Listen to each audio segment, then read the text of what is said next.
मेरे प्यारे दोस्तों को मेरे नमस्कार। मैं तो आज विनय स्टडी से आपके सामने लाया हूँ भारत का आधुनिक इतिहास। दोस्तों यह पार्ट 3 है और पार्ट 2 पिछले आपके वीडियो में डल गए हैं, जो आप देख सकते हैं यूट्यूब चैनल विनय स्टडी के माध्यम से।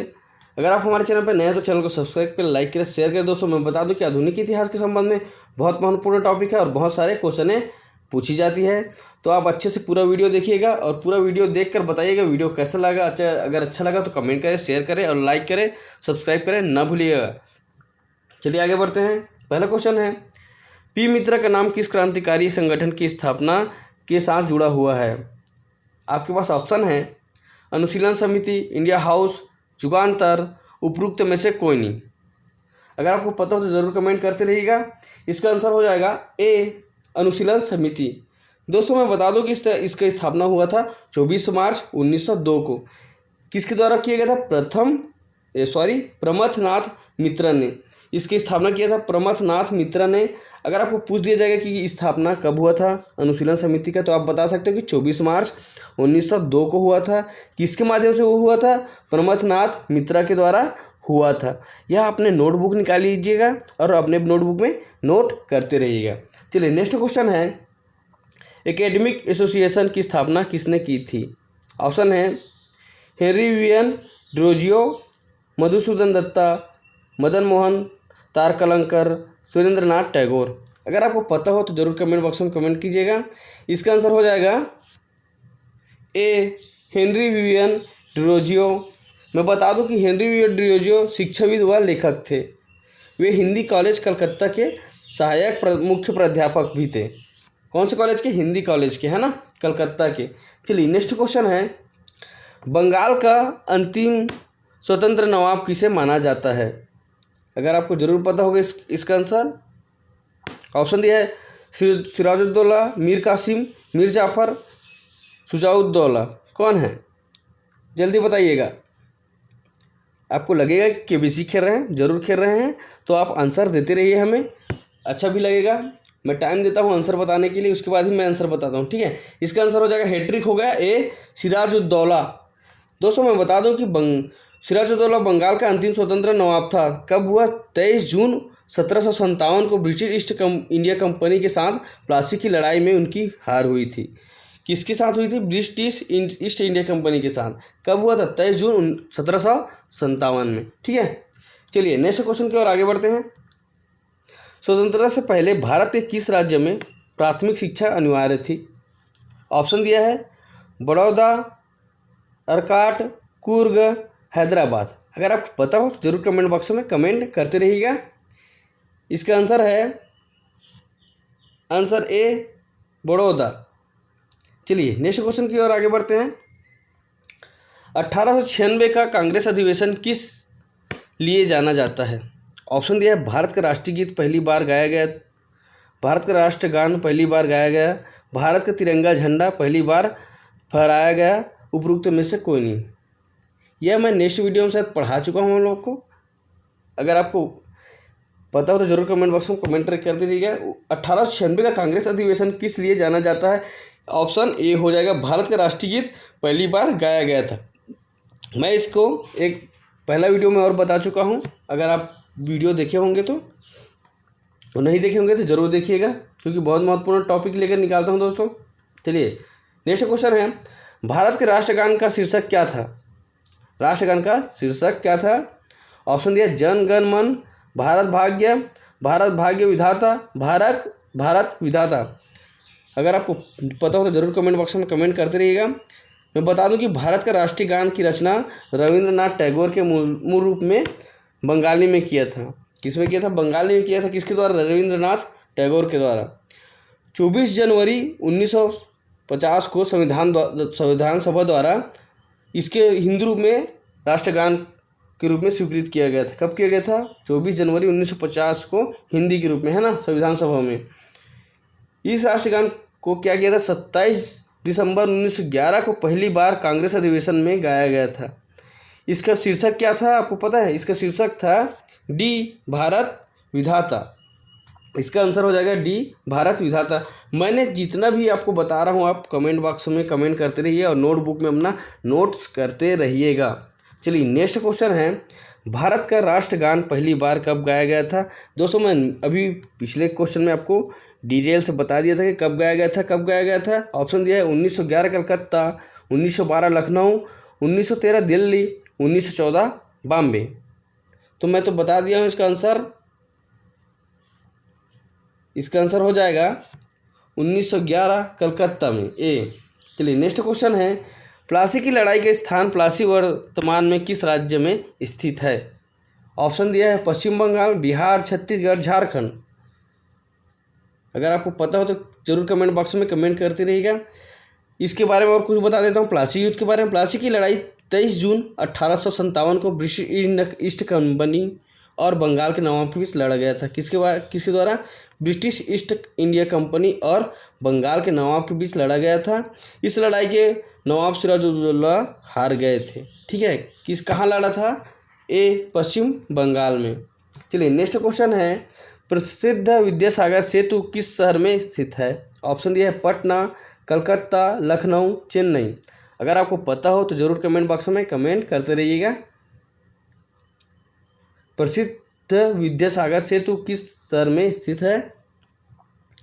मैं बता दूं कि यह है बी कलकत्ता में। चलिए नेक्स्ट क्वेश्चन है, वेदों की ओर लौटो का नारा किसने दिया था। ऑप्शन है स्वामी विवेकानंद, स्वामी दयानंद सरस्वती, रामकृष्ण परमहंस, उपरोक्त में से कोई नहीं। अगर आपको पता हो तो ज़रूर कमेंट बॉक्स में कमेंट कीजिएगा। इसका आंसर हो जाएगा बी, स्वामी दयानंद सरस्वती जी ने। स्वामी दयानंद सरस्वती जी ने 1875 में आर्य समाज की स्थापना की थी। ठीक है, चलिए दोस्तों नेक्स्ट क्वेश्चन की ओर आगे बढ़ते हैं। अगला क्वेश्चन है, साइमन कमीशन किस वाइसराय के कार्यकाल के दौरान भारत आया था। ऑप्शन दिया है Lord Irwin, Lord Chelmsford, Lord Wellington, Lord Linlithgow. अगर आपको पता हो तो ज़रूर कमेंट बॉक्स में कमेंट कीजिएगा। इसका आंसर है ए, लॉर्ड इरविन। लॉर्ड इरविन को 3 अप्रैल 1926 को भारत वाइसराय व गवर्नर जनरल नियुक्त किया गया था। आपको पूछ दिया जाएगा कि लॉर्ड इरविन को कब भारत का वाइसराय व गवर्नर जनरल नियुक्त किया गया, तो आप बता सकते हो कि 3 अप्रैल 1926 को किया गया है करके। चलिए नेक्स्ट क्वेश्चन है, मुस्लिम लीग के किस अधिवेशन में मोहम्मद अली जिन्ना ने बांटो और छोड़ो का नारा दिया था। ऑप्शन है लखनऊ अधिवेशन 1931, कराची अधिवेशन 1933, लाहौर अधिवेशन 1940, कराची अधिवेशन 1943। दोस्तों मैं बता दूं कि इसके बारे में कुछ बता दूं कि मुस्लिम लीग की स्थापना 1906 में ढाका में किया गया था, है ना। मोहम्मद अली जिन्ना इस संगठन के प्रमुख नेता थे। आपको पूछ दिया जाएगा कि मुस्लिम लीग की स्थापना कहाँ हुआ था, तो ढाका में हुआ था। कब हुआ था? 1906 में। तो मुस्लिम लीग के किस अधिवेशन में मोहम्मद अली जिन्ना ने बांटो और छोड़ो का नारा दिया था, तो इसका आंसर हो जाएगा डी, कराची अधिवेशन 1943 को। ठीक है, चलिए नेक्स्ट क्वेश्चन है, ऑल इंडिया मुस्लिम लीग ने 23 मार्च 1940 को किस स्थान पर पाकिस्तान प्रस्ताव पारित किया था। ऑप्शन है कराची, हैदराबाद, लाहौर, लखनऊ। इसका आंसर हो जाएगा सी, लाहौर। दोस्तों मैं बता दूं कि 23 मार्च 1940 को मुस्लिम लीग ने पाकिस्तान प्रस्ताव पारित किया था। ठीक है, कब पारित किया गया? 23 मार्च 1940 को, लाहौर, है ना। चलिए नेक्स्ट क्वेश्चन है, महात्मा गांधी ने निम्नलिखित में से किस स्थान पर हरित पुस्तक जारी की थी। ठीक है, ऑप्शन दिया कलकत्ता, सूरत, राजकोट, साबरमती। महात्मा गांधी ने निम्नलिखित में से किस स्थान पर हरित पुस्तिका जारी की थी। कब की थी, किस स्थान पर? गांधी जी ने ब्रिटिश सरकार के विरोध में हरित पत्रिका राजकोट में जारी की थी। कहाँ किया था? राजकोट में। क्यों किया गया था? ब्रिटिश सरकार के विरोध में। ठीक है, चलिए नेक्स्ट क्वेश्चन है, साबरमती आश्रम की स्थापना महात्मा गांधी ने कब की थी। दोस्तों मैं साबरमती के बारे में और अच्छे से बता देता हूँ कि साबरमती वही आश्रम है जहाँ मार्च 1930 में दांडी यात्रा शुरुआत किया गया था। साबरमती आश्रम से ही किया गया था। साबरमती आश्रम अहमदाबाद में सबर नदी के किनारे स्थित है। आप बता दो कि साबरमती आश्रम जो है अहमदाबाद में साबरमती जो नदी है वहाँ है ना। 17 जून 1917 को बनकर तैयार हुआ था। कब बनकर तैयार था? 17 जून 1917 को। ठीक है, तो यहाँ पर पूछा गया क्या पूछा गया है? साबरमती आश्रम की स्थापना महात्मा गांधी ने कब किया गया था? तो यह आंसर है ए 1910 में किया गया था। ठीक है, सॉरी गलत है। इसका आंसर हो जाएगा 1915 सी। ठीक है, आश्रम कब किया गया था? 1915 में। चलिए नेक्स्ट क्वेश्चन है, कर्नाटक के नगरों में विजयनगर साम्राज्य का सबसे स्मारक कौन सा है? ऑप्शन है गुलबर्गा, बेलगाम, गदग, हम्पी। अगर आपको पता तो जरूर कमेंट बॉक्स में कमेंट करते रहिएगा। इसका आंसर हो जाएगा डी, हम्पी। दोस्तों हम्पी के बारे में बता दूं कि विजयनगर साम्राज्य की स्थापना कब किया गया? 1336 ईस्वी में हरिहर प्रथम व उनके बुकमा राज्य के साथ किया गया था। ठीक है, चलिए नेक्स्ट क्वेश्चन है, चौरी चौरा की घटना के बाद कौन सा आंदोलन बंद किया गया? चौरी चौरा के घटना के बाद कौन सा आंदोलन बंद किया गया? ऑप्शन दिया सविनय अवज्ञा आंदोलन, असहयोग आंदोलन, भारत छोड़ो आंदोलन, खेड़ा सत्याग्रह। इसका आंसर हो जाएगा बी, असहयोग आंदोलन। 5 फरवरी 1922 को गोरखपुर के निकट चौरी चौरा नामक स्थान पर असहयोग आंदोलन का आंदोलनकारियों द्वारा पुलिस चौकी पर आग लगा दिया गया था। कहाँ आग लगा दिया गया था? पुलिस चौकी पर, है ना। कब? 5 फरवरी 1922 को। ठीक है, चलिए नेक्स्ट क्वेश्चन है, निम्नलिखित में से किस आध्यात्मिक गुरु का बचपन का नाम गदाधर चट्टोपाध्याय था? ऑप्शन है स्वामी विवेकानंद, रामकृष्ण परमहंस, श्री अरबिंदो, स्वामी प्रभुपाद। अगर आपको पता हो तो ज़रूर कमेंट बॉक्स में कमेंट कीजिएगा। इसका आंसर हो जाएगा बी, रामकृष्ण परमहंस। दोस्तों मैं बता दूं कि आध्यात्मिक गुरु व योगी रामकृष्ण परमहंस का बचपन का नाम था क्या था? गदाधर चट्टोपाध्याय था। वे स्वामी विवेकानंद के गुरु थे। आपको पूछ दिया जाएगा कि स्वामी विवेकानंद के गुरु कौन थे, तो आप बता सकते हो कि रामकृष्ण परमहंस जी थे, है ना। उनके नाम पर स्वामी विवेकानंद रामकृष्ण मिशन की स्थापना किया गया था। उसके नाम पर स्वामी विवेकानंद रामकृष्ण मिशन की स्थापना किया गया था, है ना। चलिए नेक्स्ट क्वेश्चन है, महात्मा गांधी ने कांग्रेस के किस अधिवेशन में एक बार अध्यक्षता की? ऑप्शन है अमरावती, बेलगाम, नागपुर, कराची।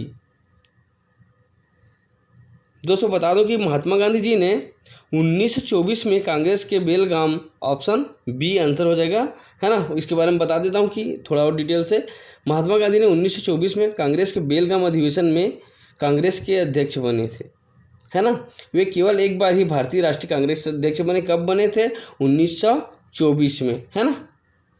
चलिए नेक्स्ट क्वेश्चन है, जहांगीर निम्नलिखित में से किसे इंग्लिश खान कहा था? जहांगीर ने निम्नलिखित में से किसे इंग्लिश खान कहा था? ऑप्शन है Thomas Roe, William Hawkins, Henry Middleton, उपरोक्त में से कोई नहीं। अगर आपको पता हो जरूर कमेंट बॉक्स में कमेंट करते रहिएगा। इसका आंसर हो जाएगा बी, विलियम हॉकिंग। दोस्तों मैं विलियम हॉकिंग के बारे में बता दूं कि विलियम हॉकिंग हेक्टर नामक समुद्री जहाज में भारत की यात्रा पर कब आया था? 1607 में रवाना हुआ था, है ना। वह अगस्त 1608 में सूरत पहुंचा। कब पहुंचा? 1608 में। ठीक है, तो जहांगीर निम्नलिखित में से किसे इंग्लिश का खान कहा तब बोलेंगे तो क्या बोलोगे आप? William Hawkins. थैंक यू दोस्तों मेरे वीडियो को देखने के लिए। अगर आप हमारे चैनल पर नए हैं तो चैनल को सब्सक्राइब करें, लाइक करें, शेयर करें दोस्तों। थैंक यू, धन्यवाद।